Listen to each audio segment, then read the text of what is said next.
All right, everybody. Instant reaction time. Josh Callaway, James D. Jackson, Tom Green here with you. Oklahoma quarterback Jackson Arnold is in the transfer portal. That's confirmed by 24/7 Sports' Matt Zenitz. Confirmed that just a little bit ago. All right, guys, a lot to digest. It just happened. We hopped right in here to do this instant reaction show. Not a complete blindside. I mean, we certainly all felt this was possible, right? Everybody kind of did at the end of the year. Oklahoma has an offensive coordinator, Ben Arbuckle. A lot of speculation there. We talked about the instant reaction on Monday, what this could mean for Jackson Arnold's future. And here we are a couple days later, signing day. Portal's open for another 5 days, but the intentions being made known by Jackson. He's going to move on after just 2 seasons. Some things to sift through here, a lot to digest as always, but instant reaction right up the top for you guys when you saw this news. Where's your mind go first? I mean, not surprising. Sure. Certainly, it was a roller coaster of 15 minutes, if that, for Oklahoma fans. I would say so. Michael Fasusi just sticks with his commitment, signs his paperwork to come to Oklahoma. 5-star offensive tackle, the cornerstone of this 2025 class, and then Jackson Arnold informs Brent Venables that he's planning to transfer. Like I said, not totally surprised. Jackson Arnold, this would have been his third, really fourth offensive coordinator since coming to Oklahoma. I mean, he was recruited by Jeff Lebby. He, played for Seth Luttrell, obviously second half of this season, played for Joe John Finley and worked with Kevin Johns as the quarterback's coach. And now Ben Arbuckle. That is a lot of change for one guy to go through in less than 2 years. Not a total shock here, though. The timing maybe a little bit earlier than expected. Jackson said, after the game Saturday that he planned to, take this week to just kind of reflect and, do some self-assessment, obviously meet the offensive coordinator and kind of talk that out. We know that Ben Arbuckle got into town late last night. He was on, signing day event that they did at noon with Brent Venables in front of donors. I was streamed on ESPN+. He's in town to meet some players and kind of get a lay of the land. So I'm guessing that there were some conversations had there already. Yeah, and I mean, it's just been an unfortunate situation all around. I think for both sides right here. So Jackson Arnold, you kind of have to give up your freshman year when it wasn't entirely the plan. You wanted the red shirt. You go in there for a few snaps, a couple of games here and there, and then you have to come in and save the game against BYU in your first year. And then in this past year, all of the injuries that hit the offensive staff, the offensive line, the offensive wide receivers, the offensive wide receivers, it was just he never had the best opportunity, I feel like, to be the guy that he is touted to be. And it kind of makes sense that he would want to hit the portal after all of that, because I feel like it may have been mismanaged a little bit here and there, but also Jackson Arnold has, taken, credibility for some of the things that didn't go right for Oklahoma as well. Sometimes his decision making wasn't the best, and he didn't play at the highest standard that he could have played. So it's a good split for these two, I feel like, because of those factors, and you never know what's coming next. Now Oklahoma got their 2025 guy. They flip a guy from Oklahoma State, Jet New, and get him in. But also now it kind of turns to the focal point of, is John Mateer going to follow Ben Arbuckle to Oklahoma? I mean, that's the biggest question now with this news of Jackson Arnold, because you never really knew what was Jackson Arnold was thinking internally, but now we get that. And so maybe that causes for something else that are coming afterwards after he met with Ben Arbuckle.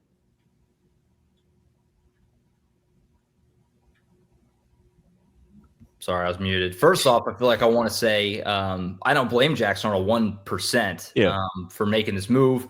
Give him a lot of credit. This season was a disaster for Oklahoma, and it was surely not even close to what Jackson planned. The guy he was recruited by and came to play for, Jeff Lebby, was not here. Whenever Jeff left to take the head coach job at Mississippi State, a lot of speculation then was, could Jackson look to follow him, or would he look for something new? And he didn't do that. He decided to stick it out, stay with Oklahoma, stay with his guy in Seth Luttrell. Obviously, the season goes the way it goes. Jackson gets benched. Seth gets fired.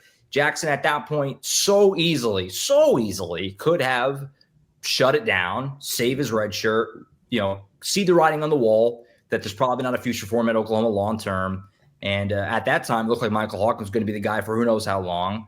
And he didn't do that either. He told them, if you need me, I'm ready to go. And he went back to it, helped them get obviously that monstrous win over Alabama. We talked about it then. No matter what happens in the future, he'll be under center for one of the biggest wins in recent history. And here you go. He helped them do that, burned his red shirt again when he didn't have to. And he stuck it out through the end of the season. You give him all the credit in the world for doing that. And he's got 2 years left. I mean, he's burned 2 years here. He doesn't really have a lot of time to dilly-dally and take another chance, if he doesn't feel like, A, he's going to be the starter next year, and B, if it's going to be the best situation for him. So I don't blame him at all for, seeing what's out there. I imagine it will be a very robust market for Jackson Arnold because, look, this season he didn't play as well as he would hope and as well as he could have or probably should have. But he also was dealt a horrific hand, with all the injuries, the constant coaching changes. He's had 3 play callers already in 2 years at Oklahoma, had no one to throw the ball to. They didn't have a running game for most of the year. I mean, he was not exactly put in a very advantageous spot against a brutal SEC schedule in his first year as a starting quarterback at the major college football level. So all that being true, I think his market's going to be very robust. He's going to end up at another powerhouse program, I have little doubt. And for Oklahoma, it just kind of makes sense to go with a Ben Arbuckle guy, whether it is John Mateer, like James kind of referenced, or someone else entirely in the transfer portal.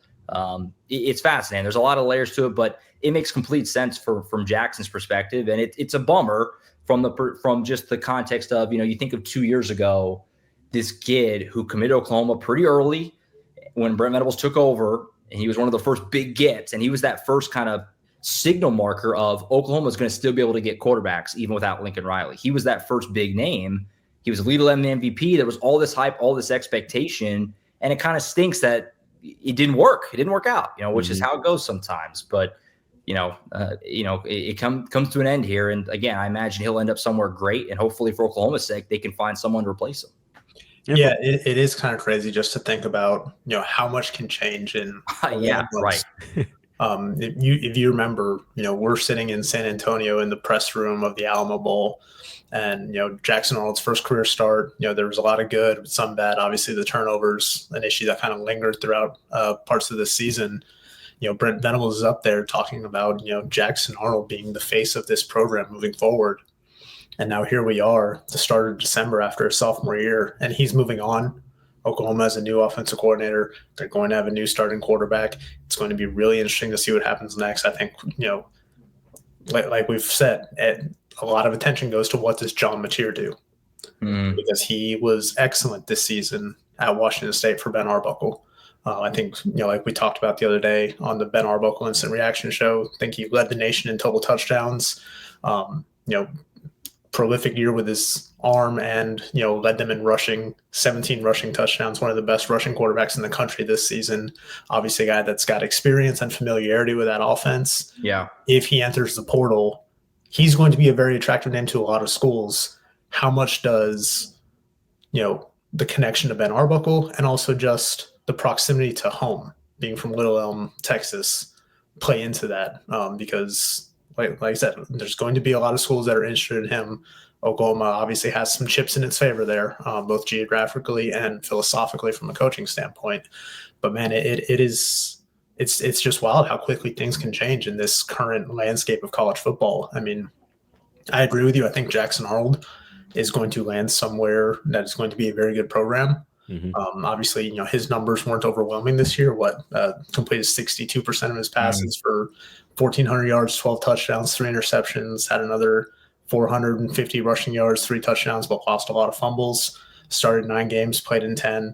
Had some issues with accuracy. Obviously wasn't playing with a fully healthy receiving core or offensive line. But there's going to be plenty of coaches out there, offensive coaches, who look at him, look at his pedigree, like you said, Elite 11 MVP, Gatorade National Player of the Year, 5-star quarterback out of the toughest level of Texas football. Yeah, and they're going to be like, I can fix him. I can work with it. And the arm talent is obvious, and he used his legs unbelievably well down the stretch as well. Yeah. And for what it's worth, I mean, like you said, we saw the flashes of it in his freshman season for sure against the Tulsa game and things like that. And now I just think he needs a change of scenery. Like, it's not like, I don't think there's any ill will between the two, Coach Venables and Jackson Arnold. It's just like, it's time to move on. I mean, because there's just been so much junk going on around him, pretty much, like we said, with all the injuries, all the mishaps, not having a quarterback coach this season. It's time to move on from that and try to find somewhere else to go, because like we've been saying it, even when he got benched, he's still going to be a great quarterback somewhere. Like he has all the talent. Mm-hmm. It just has to get in the right spot at this point in time. And it looks like Oklahoma wasn't that place for him. And so, and I mean, at least Michael Hawkins, he's still on, as of right now, as we record this, he's still on the Sooners roster as well. So OU isn't just completely out for nothing right now, but we'll see what happens going forward, especially with John Mateer and things like that. Yeah. So, let's spin it forward. We've kind of done it a little bit already, but like James said, Michael Hawkins, to be heard from. We talked about this instant reaction on Monday from Ben Arbuckle. He's still in the mix here. And certainly, that, again, his family and his background, if they're sticking around to try and win themselves a job. So Michael Hawkins still going to be around. You would assume, barring something else happening, he's going to be the starting quarterback in whatever bowl game. Again, unless he decides to move on himself, then I don't know who starts. I guess Casey Thompson come on down for one last final ride. Yeah. But other than that on the roster, I mean, you signed Jet New today.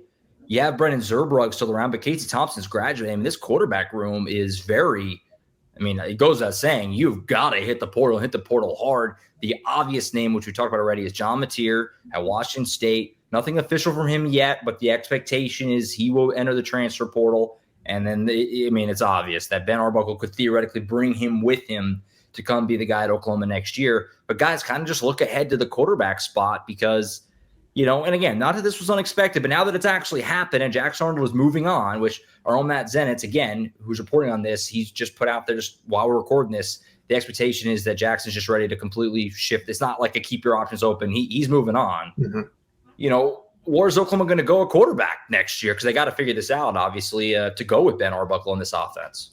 Yeah, I mean, if I was a betting man, I would put the money on John Mateer following him from Pullman to Norman.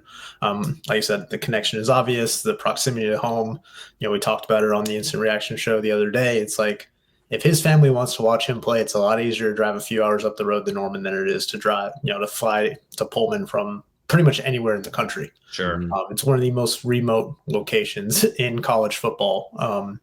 So, I mean, that is my guess. I think Michael Hawkins is a competitor and he's going to try to push for that job, kind of like he did this offseason. His brother obviously just signed with Oklahoma today. Dad played here. There's a lot of family ties to Oklahoma. It's a school that means a lot to them.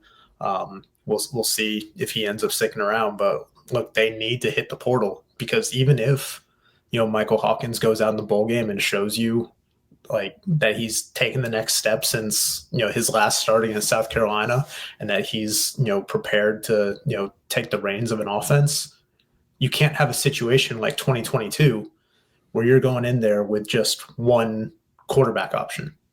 We saw what happened when Dylan Gabriel got hurt. Yeah. You need to add depth to that room. And, that was kind of what we talked about at the beginning of this season. It's like, oh, look, Oklahoma finally they finally feel good about their quarterback depth. And then they have one of the worst offenses they've ever had. It's just so many things can go wrong in a hurry. But they need to hit the portal. And again, smart money is on John Mateer following his offense coordinator, Norman. Yeah. And like you guys are saying, I mean, the money's going to be there as well now. Like obviously, NIL plays a factor in all of this now. So Jackson Arnold moving on obviously opens some things up for Oklahoma. They can make some offers they need to make to get guys, coming to Oklahoma, because obviously you want to say it's just the logo on the helmet, but it's just not the case anymore. So OU has to really go after somebody, especially in the portal. If not to start over Michael Hawkins, to at least be a backup for him for next season. Yeah, and yeah, kind of on that note, I mean, look, none of us know what Jackson Arnold was making in NIL, but him hitting the portal frees up a lot of money. Yeah, that's my point. Yeah, it's like true. It opens up. Tom said it best, how quickly things can change. It's nuts. I mean, this guy was, the face of the program not 4 months ago, or at least one of the faces. And now he's gone. It's crazy. And here we go. Oklahoma's going to be on the market for quarterback. We figured they would be, but to actually see the words from our own Matt Zenitz, it's jarring. It's jarring to see, but it didn't work out, and we'll see where Jackson ends up, and we'll see where Oklahoma goes at quarterback. But yeah, in the short term, Michael Hawkins, a little bit of an audition for either himself or somewhere else, I guess, theoretically, in whatever bowl game it may be, as the start is sitting there on a silver platter for him if he wants it in whatever bowl game comes up down the road. Any other thoughts on this? Obviously, we'll have more time to digest it and examine the quarterback market, but anything else you guys want to throw out there before we sign off on this thing? Couldn't Jackson just waited one day for us to get their signing day? We couldn't let the fans have some good vibes from Fasusi for even a minute. That was as much of a whirlwind 20 minutes as I've ever had covering this team.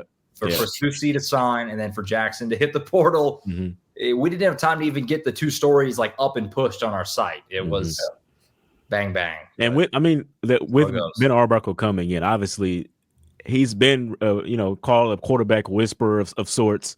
So obviously having Michael Hawkins on staff as well, it helps out. I mean, even if you don't get anybody else, I mean, I feel like there's a lot of room of growth for Michael Hawkins. We saw flashes of him as well throughout this season, and just had his really, really low point against South Carolina, which changed a lot of things for him because he was the starter for quite some time there. So just we'll see what happens with him and Arbuckle moving forward, going on. Yeah.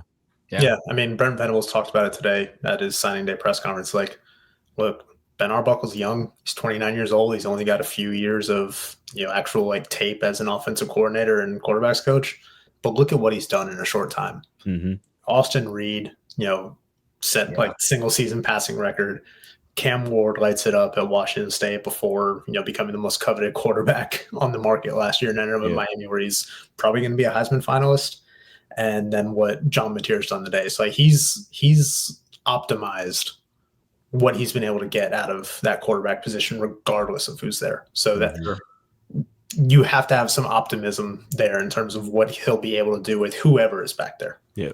Yeah. And the story is nowhere near written on Michael Hawkins. I mean, what do you have? 3 starts? I mean, he barely, it's a true freshman this year. I mean, he's got a whole lot of time and career ahead of him too. So it's going to be fascinating. It's going to be fascinating to say the least. Jackson Arnold in the portal, Oklahoma. They already were, but now they really are in the market for a quarterback moving to 2025. And we'll wait and see on who that may be.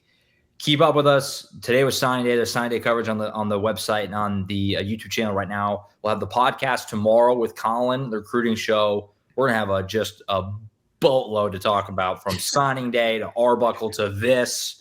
I don't even know. It's going to be a long one. We got a lot to sift through. So keep an eye out for that tomorrow. Tom, do you have something?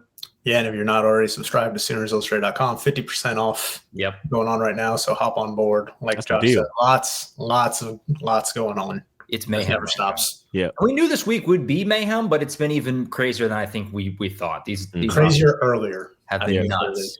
Nuts. All right, we're signing off for now. For Tom Green, James E. Jackson, I'm Josh Callaway. Jackson Arnold in the portal. We'll see you on Thursday for the Sooners Illustrated podcast.